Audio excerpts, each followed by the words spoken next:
নিউজিল্যান্ডকে হারিয়ে ইতিহাস প্রথম দেশ হিসেবে বিশ্ব রেকর্ড করলো ভারত। বন্ধুরা, আপনারা যদি দেখতে চান কি রেকর্ড করলো ভারত, তাহলে ভিডিওটি শেষ অবধি দেখতে হবে। চ্যানেলটিকে সাবস্ক্রাইব করে একটা লাইক দিতে হবে এবং নোটিফিকেশন বেল আইকন দাবাতে হবে। নিউজিল্যান্ডকে হারিয়ে এক ঐতিহাসিক বিশ্ব রেকর্ড করেছে টিম ইন্ডিয়া। বড়দার কোটাম্বি স্টেডিয়ামে প্রথম বল হাতে কিউই ব্রিগেডকে বড় ধাক্কা দিয়েছে ভারতীয় দল। যদিও ভারতের শক্তিশালী বোলিং আক্রমণের সামনে লড়াই চালিয়ে নির্ধারিত 50 ওভারে 8 উইকেট হারিয়ে 300 রান তুলতে সক্ষম হয় নিউজিল্যান্ড। ভারতের সামনে দাঁড়ায় 301 রানের কঠিন লক্ষ্য। জবাবে ব্যাট করতে নেমে 4 উইকেট হাতে রেখে 301 রানের লক্ষ্য পূরণ করে ফেলে ভারত। খুব সহজেই ম্যাচ জিতে যায়।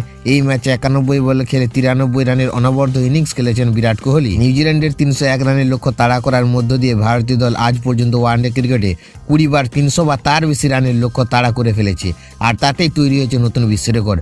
বলে রাখি, একদিনের ক্রিকেটে 300 বা তার বেশি রান তাড়া করে জয়ের নিরিখে টিম ইন্ডিয়ার ধারে কাছে নেই অস্ট্রেলিয়া। এখানে বলে রাখা প্রযোজ্য, আজ পর্যন্ত একদিনের ক্রিকেটে মোট 15 বার 300+ রান তাড়া করেছে ইংল্যান্ড।